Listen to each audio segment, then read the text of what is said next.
سازی بگیان انجا درد بنسیم و سازی دشمنان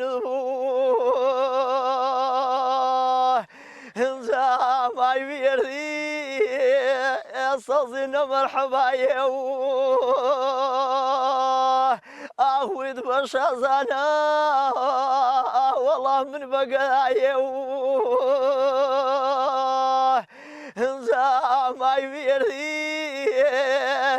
خندت بمن كون انزا كشام بشنتا ناساني سوار هەورامانی تەخت واتە تەختی حکومڕانی سانەکان و تەختی ئاینداری و دوا مەنزڵی پیرەکانی هەورامان چ لە خانەی پیرشالیار سەرچاوەی عیرفان و ئاینداری هەورامیەکانی ئێرەیە ئەم شارۆچکەیە مەڵبەندی پیشەگەری و خۆژینی هەورامیەکانە لە دروستکردنی کاڵایەکدا سات بە ساتی دەبێتە مێژوو قەڵای هەورامان قەڵای سەربەرزی و نەبەزینی ئەوان دەسەلمێنێت هەڵچنینی بەردەکانی دیواری مزگەوتەکەی هەورامان نەفەس درێژی و سەرکەوتنی ئەوانی تێدا حەشاردراوم ئەوان تەژنەی ئەو شوناسەنایابن ژنان و پیاوانی ئێرە شکست بە ماندووبوون دەهێنن کانە بەردەکانی ئەوێ گەواهی ئەم ڕاستیەن و سەرسامی توانە و سەلیقەی هەورامیەکانن لە ناوکرۆکی دارگوێزەکاندا هونەر دەچێنن لە دروستکردنی دەرگایەکدا دەگەنە دوا شێوەی جوانی و دوا پلەی ئێستاتیکە چوار کەس لەم دنیا سازی ڕەنجیان چووگە باوت ئاخ لەیلی پەی مەژنون وەڵا شیرین پەی فەرهاود ئەو مردمە فێر بوون کە هیچە لە دەرەوە نێرن حل لە لیباسیانەوە حل لە معماریانەوە ئەو معماریە شاخسەکە حتا پێڵن هەزار ماسوولە بەناوبانگە بەناو هەزار ماسوولە کە ماڵەکانی پلەکانیە و بە بەر دروست کراوە وشکەچینە و معماریەکی بە تایبەتە کاگەر لە جێگەی تراوە معماریە کرابێ قەتعەن لە هەورامان تقلید بووەوە لە هەورامانە وەرگیراوە و معماریە معماریەکی زۆر زۆر قەدیمیە و زۆر ئاساری قەدیمیێسکەوە معماریە نیشانەدا و ئالوگۆڕە کە هەز لەویا کە بووە لە سەردەمی مێژووە لە دۆرانایە مختلفی بەسرا جۆراجۆرە ئەم ملەتێک بووە سەختکۆش ملەتێک بۆ زیرەک ملەتێک بووە کە خۆیان لە غەزا و لە پوشاک و لە خۆراک و لە ئەوەی واوەسی لەبێت دروستیان کردووە حتا لە هۆرامانە لە دۆرانێکە درگایان دروست کردووە درگای ڕەمزدار سەدان ساڵ لەمە بەر دروست کراوە ئیسە لە ئوروپاوە تێت نازانم لە جێگاهەیە ترۆ دێتە ناو منطقەی ئێمە کە ڕەمزدار بێت کە هێشتا نەهاتووە ئەوان ئەو زەمانە درگای ڕەمزداریان بوو کە ڕەمزی بووە یانێ لەناو درگاکە چاڵهایەک بووە کە ئەم بێسڵا چاڵانە ئەم بێسڵا کونانە شمارەیان بووە بۆ شمارەنەوە درگا کراوسۆ و ئەمانە شتاکی سەرسوورەرە و شتایەکی جوانە و شتایەکی فرەفرە زەریفە کە ئێمە لە هەورامانی بزانین هەورامان جێگەیەکی زۆر زۆر شارستانی بووە جێگەی تەمەدون بووە جێگەی عولەما بووە جێگەی دیندارە گۆرەکان بووە و بەر لەوێژە جێگەی مخە گۆرەکان بووە جێگەی ئاینی زەردەشت بووە جێگەی ئاینی میترایی بووە و هەر دۆرەیەک بە خاتر سەختکۆشیەوە میلەتە لە هەر دۆرەیەکە هەر ئاینێکیان قبول کردبێ ئەو ئاینیانە بە جوانی بردووە سڕێەوە هەروە لە دۆرانی بەر لە ئیسلامە وەختی ئیسلام حملەیە کرد ئاخرین نقطەیە بوو کە لە ئێران گیریا بە خاترەوە کە دۆرانی دینی زەردەشتیان ئەپارێزان و ئیسەیش بۆ دینی ئیسلام هەروانە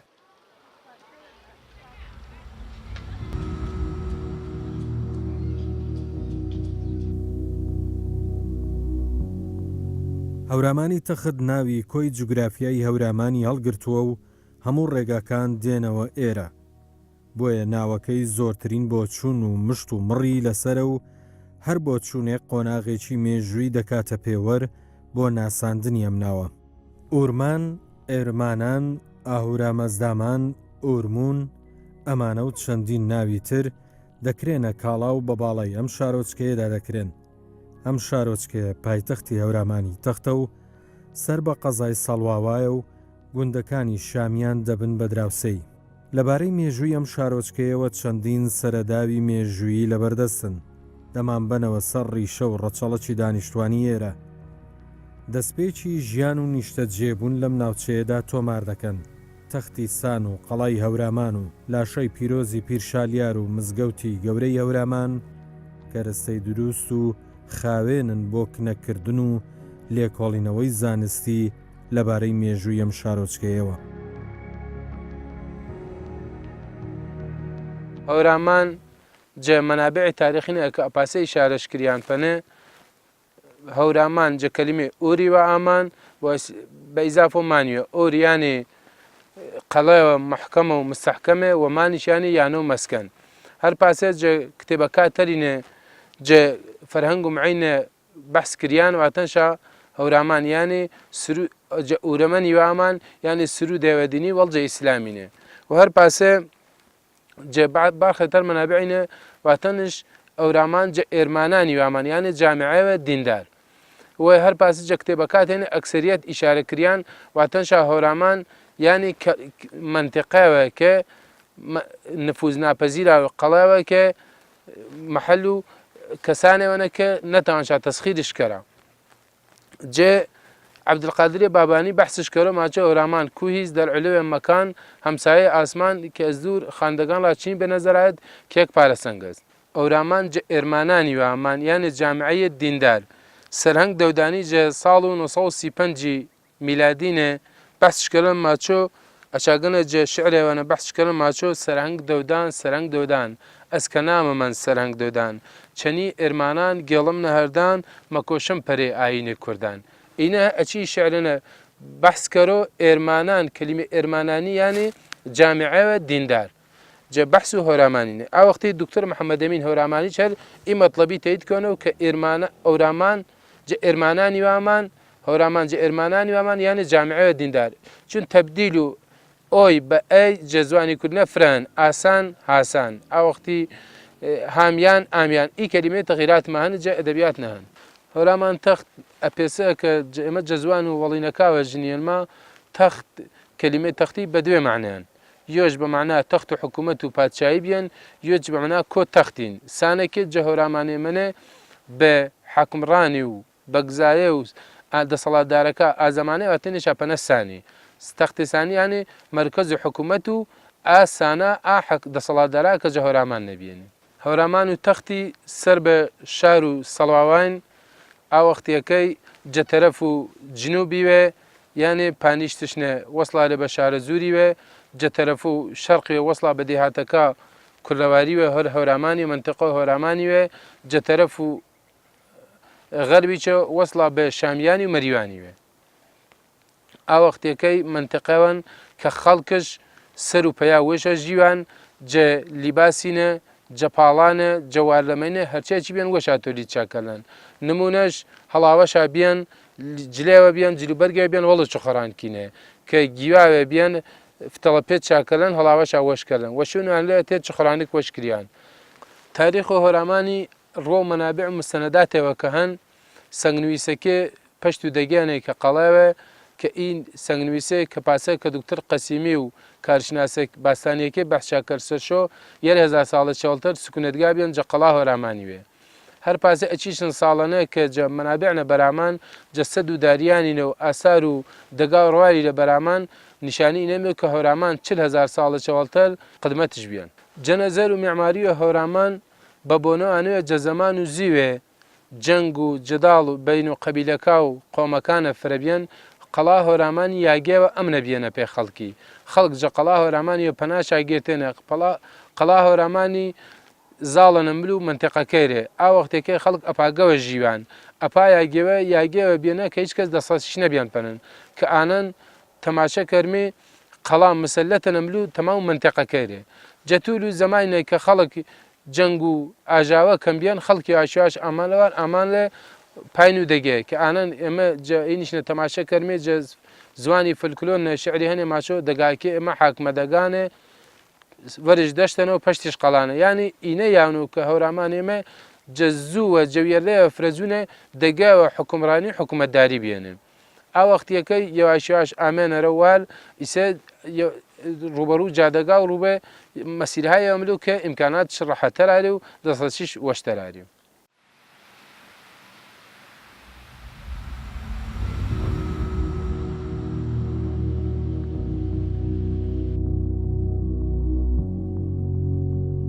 هەڵکەوتەی جوگرافی هەورامانی تەخت هەڵکەوتەیەکی گونجاو و استراتیژیە لە ڕووی سیاسی و ئاینیەوە گەورەترین مەڵبەندی هەورامیەکان بووە سرە ڕێگەیەکی گرنگی هاتوچۆ و کاروانسەرای بازرگانیش بووە لەم سەردەمەی ئێستاشدا پێگەیەکی گرنگی گەشتیاری هەیە لە کاتی مەراسیمە ئاینی و نەتەوەییەکاندا لە هەموو لایەکەوە دەڕژێنە ئێرە و ساتەکان دەکەنە یادەوەری و لە یادگەیاندا تۆماری دەکەن.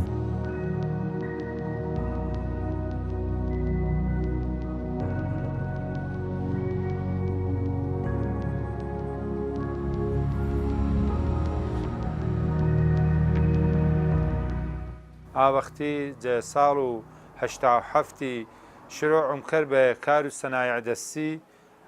گردشگەری ئێنی پەرسێنی مەسەپەی کلاشا و سەنایع دەستی و ئێمەی سێما بێنی واقعەن ئیدەشا بێ منیش کەوتا فکر و ئینەی واتم با ئی کاری واقعەن بژناسو بە تەمام و دنیە ئەتە ئیسە ڕەحم خوایێت هەورامان ئیسە حدودەن 20 نەفەری فقط دوکانی مستەقیم شاد واچ و 500 نەفەری چی سەنایع دەسیچنە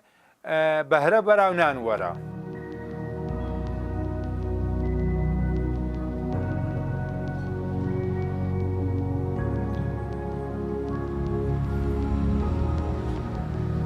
من لەوانێ پێی پیشەدیاری مەراسم و کۆمسای بێ گردشگەرێ فرە ئاما بێ بیلاخەرە منیش میە و جەمعیەتەکە فرەن منیش کەوتا فکر و ئینەی واتم مشو حتمما یاگە بۆ پێی گردشگەرا هەکە سەبار و بێنی یاگە مستەقیلە بۆ بێنی تەماشای سەنایع دەستی کەرا ئێمەش بیلاخەرە بەهێمەت و خۆڵکی و بە یاری و ئی خۆڵکی ئێمەش ئینامی سەر سەنایع دەستیوە کارکردن وڵات سەنایع دەستیەکە کولەن مردم استقبالش چۆکەری و پەرسێنی ئێمە یەواش یەواشە وردە وردە دەستماکەن نمونەکاری شارەکانە ئارینمی ڕۆژاوەکار کردینمی مەسەواشمی ئێمە فرەتەر هەورامانیش هەر زووتەریش مەسە وش کلاشش بیان چخۆرانکەش بیان فەرەجیش بیان نمەش بیان جاجمش بیان ئەتر جێ خۆراکیای مەحەلی وەزی شەنی تفی شەنی کەشکی شەنێ بیلاخەرە ڕوەنی مەحەلی شەن ڕوبهەناری مەحەلی هەن ئەتر ئێمەش ئینامی چیر و مەجموعە و ئی خۆڵکینە بیلاخەرە ئێمە چیر و دەست و خۆڵکینە تامی ئیسیفایە کەمی ئایش ئیسیفایەوە کەرە.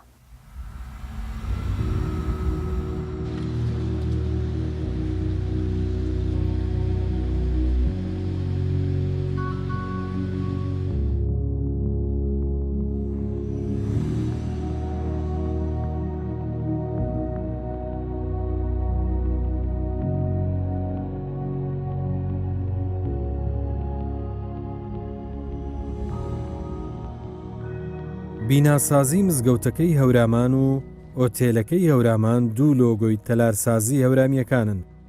ڕەمزی سەلیقە و کۆڵنەدان و دەسڕەنجینی دانیشتوانەکەیەتی یەکێک لە وەستا کارامە و بەناوبەنگەکانی ئێرە ئەم چیرۆکە سەرنجڕاکێشانەی لە کاتی بیناکردنی ئەم میزگەوتەدا ڕوویان داوە دەجێڕتەوە ئەو دەڵێت ڕۆژانە زیاد لە 100 کرێکار بێ بەرامبەر کاریان کردووە بە شەودا ژنان کاریان لە مزگەوتەکەدا کردووە و بە ڕۆژیش پیاوان هەروەها باز لەوە دەکات ژنان بە پارچەزێر بەشدار بوون لە کۆمەکی ئەم مزگەوتەدا ئەوەی مزگەوتەکەی هەورامان لە هەموو مزگەوتەکانی ترجیا دەکاتەوە مۆرچی هەورامی بوون و تەلارسازیەکەیەتی لە ناو کۆی تابلۆکەدا ڕەنگی داوەتەوە. ئێمە شعاریمێ نەخشەما کێشتواتما ئەپین و ئاتامی ئیمزگی و وەشکردمێتتر بە هامکاری خەڵکەکەی بە بیەوەی و جەماوەری مزگی شاتێکدا و مزگی یاواراوە سەر پتەویش و دەستماکرد بە ناکردش بە هامکاری خەڵکەکەی ئێتێرە تبانێ پۆڵەجە کارنە نەبیان لە حاجە کاریگەریشەوە باقی و وسایە کاچما ئالینی کۆمەک بەڵام تەرح و کارەکەیش تر دەست ئێمە نەبیان قوربان ئێتر جە دلێ فکریمانە بێ بەڵام ئێمە دەست بە نەکردەی کارەکەی ما ساڵ و چواری تا ئێمە دەستماکردن پەنێ تەماشە و کار و وسایەوەڵینەکانماکردن و ئاساری قەدیمیە هەورامانی هەنی قسمەتێشا تاریخ شامانە قسمەتێش هەر بێ تاریخیەنی لە حاجە وشکەچینیوە لە حاجە ئەنواع و کارەکاوە ئێتر جەدلی و فکرینە و ئەوەڵوەڵینە کارەکەم ئامایەکردن دا دەستماکردن بەکاری.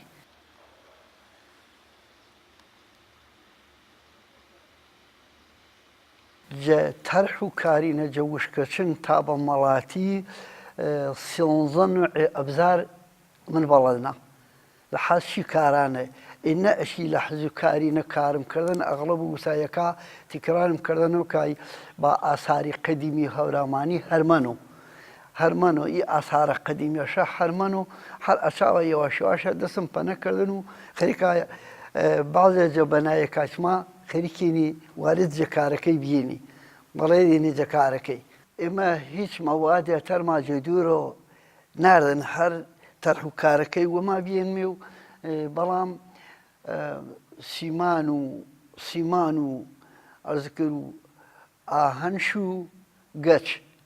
ئەتر باقیە و تەرح و کارەکە ئێمە وەما بێنمێ و باقیە و کارەکاچش ئاسارش وەزی جبەدار و دار و وەزی وەڵی بەدار و وەزی قارنیزیش ستونیش نەخش و نگارش بەدار و وەزی وەشکریان جا تەرحەکیە مەنیێن مێشرە و سامسەفا بێ کارە کاشکەری ئەغڵب و کاریش ئەپی نوعەچیواوە گۆشکریان هەر عەزەڵش ڕێخە و کارەکەش بە تەوەنی ئیشوم چیر و پاکەش محکەم بۆ یاسەر و شفتەوە ئاهەکیوە یاسەر و کۆیوە ئینا سەر و کۆیوە سەر و سەختی تەبیعیوە بەڵێ گرد و کارەکەش کەمێش مەڵاتە بەتەوەنی وەشکریان قەرار پاسەبی کایمزگی و وردی کڵەبێ کوچێ تۆسیعەش بدا پەنە گەورەش کەرە 4 میتری لواوەرەوە چی تعبیر نە 4 میتری لواوەرەوە گرد و خەڵکەکەی بە هامکاری و قەوڵشادا و یۆوە حتا ڕێ من ئەتا پاسارە ژمارەم هەچێ وەراوەر و منەوە بێنیم 110 نەفەری کارکەرینی بێ پۆڵ حتا دە لەحزێوانە سەفەر وەڵیش 13 ملیۆنێ فقط تڵاو گۆشەوارە و خرخاڵی و وەسیلەی ڕۆنەقی و ژەناکی ئاسەنشا پێ ئەوێگەی پێ کۆمەک و مزگی گرد و کارەکەش کار و مزگی بیان ئیتر ئەگەر حتا منزڵێ ئاشپەزخانەی گیریان و سفرەی یاویان لە هەر کەسێ ئامێ سەر و ئاسفرەی ماڵ و مزگی نەبی هەن و خەڵکی بێ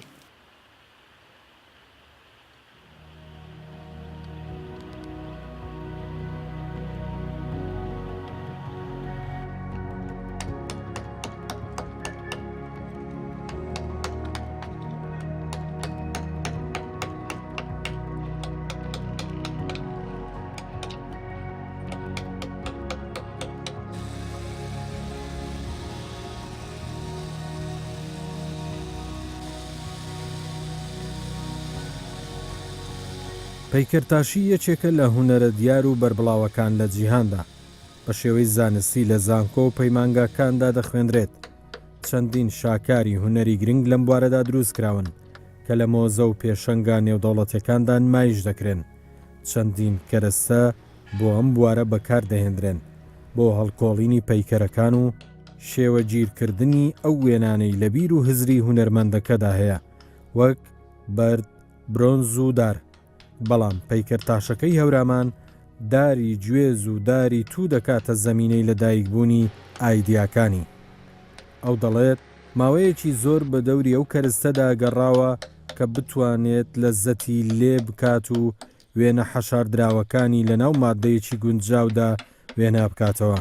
دوجار داری گوێز ڕێگاکەی بۆ کردەوە و سکوونەت و ئارامی پێبەخشیوە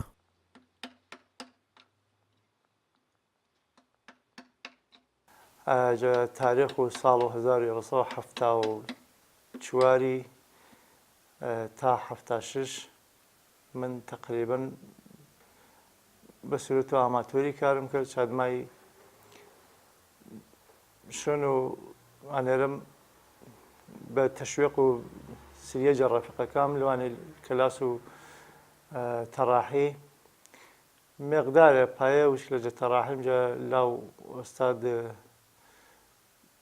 دیجا استاد جا هن تاران تجریش استاد نظری زحمت کشت سر دو مانگی البته مقدار لاوی و کارم کرد شاید مای چون شغل کم مقدار شغل سخت به جوشکاری به راویسکاری و لساختمانی به نکیه من هم زمان کارکم پیور انجام دو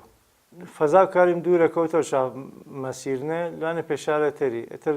تراحم دساس مجبور بیا فقط تنیاوم کم کم کار کرو و سر دکوراسیون دلی ساختمانی افراط کار کردن تا اینکه شون ماوی وره علاقم پیدا کرد با رنگ روغنی و دوباره بازم با بنو رنگ روغنی و لوانی و پیترانی لا استاد نظری مقدار لا استاد نظری و کارم کرد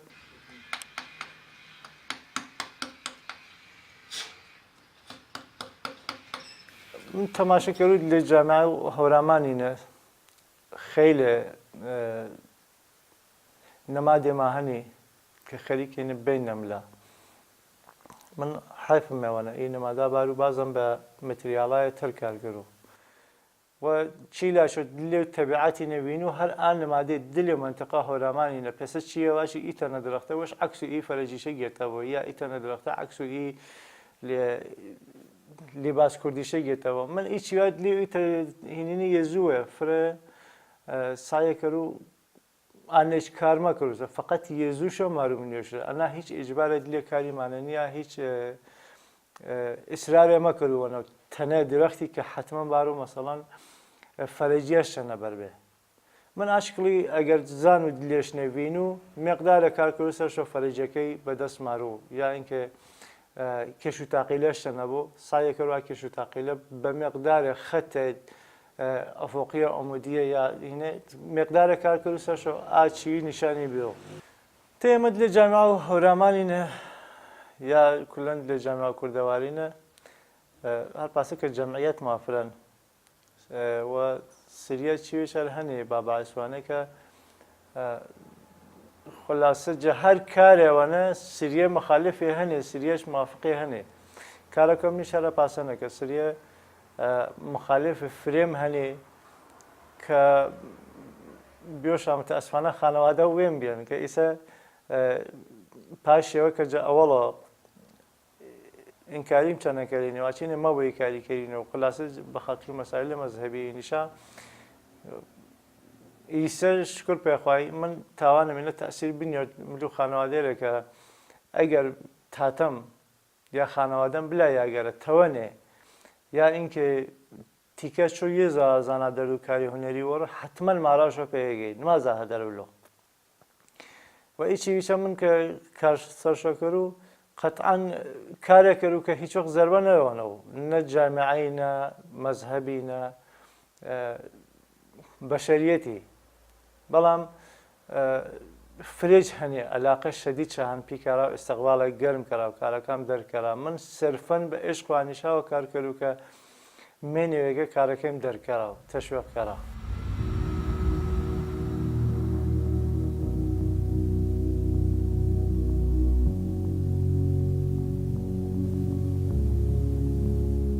دارتاشی یەکێکە لە پیشەدەستیەکان و لە هەر سەردەمێکدا ڕۆڵی تایبەتی هەبووە لە دروستکردن و دابینکردنی پێداویستیەکانی مرۆڤدا. زۆر جار لە پاڵ پیشەکەدا بەهرە و وردەکاری مرۆڤیشی تێدا بەکارهاتووە. لە هەورامانی تەختدا ئەم بەهرە هونەریە بەدی دەکرێت. ئەم شارۆچکەیە جگەلەوەی مەرکەزێکی گرنگی ئاینیە، هاوکات مەرکەزێکی گرنگی ئابووری و پیشەگەریە. بەرهەمەکانیان دەکەنە سەرچاوەی بژێوی. لەم ڕێگەیەشەوە شارەکەیان بە دەرەوەی خۆیان دەناسێنن بە پێی خواستی خەڵک و گەشتیاران هەموو جۆرە کەرستێک بەدار دروست دەکەن. ئێمە وەختێکە کار و سەنایە دەستی کێرمێ کار و دەسیە بێ بتە کەوتی مشون ئینە ئی وەسیلە کە مەسەڵەن جە چووە وەش کردیۆ جە دەسیە وەش کردیۆ چی ئێمە مەسەڵ جاگەتاری مەسەڵەن جهورامان مرکزی چی بیان برمیش وقت من بابا ما وش کرمه اما می ریسی مر اما می ای کارمان یاره و دزگاه وسیله چیه که وقت ما کارکه جهورامان وش کیو کارو دسو هەورامانی بوو مەسەڵەن خەڵکەکەش وەختە ماوێگە چی و هەورامان شاگەرەک بوو وەشون و ئینەیچرە مەسە کارەوە بوو کە مەسەڵەن پێیوەما ئەشتێغاڵ بوو مەسە خەڵکەکە وما کارەکەی کەروم چیوێوینمە بلاخەرە ئینتەرنێت بوو یا جێ تەرەفی نەفەرەوە معڕەفی ما پەنەکری و یا عکسێوینمێ یا یۆ چیوێوەش گەرەک بوو مارمێ چێگە امتحانش کەرمێ ئەگەر واقعان دەردە وەر و چیوەکە سەرفی و پەیما وەشش کەرمێ مەیمێ چەنەش وەش کەرمێ یەک دۆدانەوە وەش کەرمێ تا زەمانێوە کە بزانمێ سەرفی و پەیما یەواش یەواش دەست پەنەکە ئەگەر واقعان سەرفش بی دەست کەرمێ وەشکردەیش ئەگەری چنا ملمێ شون و چیوێوە تەریرێ وەلی ئەکسەرەن چیوێ پێسە قەندانی جۆرە چیوا کە مەسرەف شافرەن ئینە لێ دەست و خاڵکینە زەریفێنێ وەشێشا کەرمێ نەجمەمەنی شاگە چاوڵینە و بورەگە و ناوە شارۆچکەی هەورامان ناوشانی قەزا و شارەکانی ڕۆژهەڵات ناوبانجی دەرکردووە ڕێگاوبان و هۆتێل و بازاڕێکی پڕ بەرهەمی هەیە دیمەنی شاخەکانی دەوروبەری شنەی ڕەز و باخەکانی هێندە دڵگیر و خەمڕەوێنن دەرونی هەموو کەسێک گارام دەکەنەوە و دەبن بە خۆراکی ڕۆح گردنی دەشۆ گەلگایی بابدوشۆ بەنەنی جاواتم هەی بێ خەبەر مەکەرە و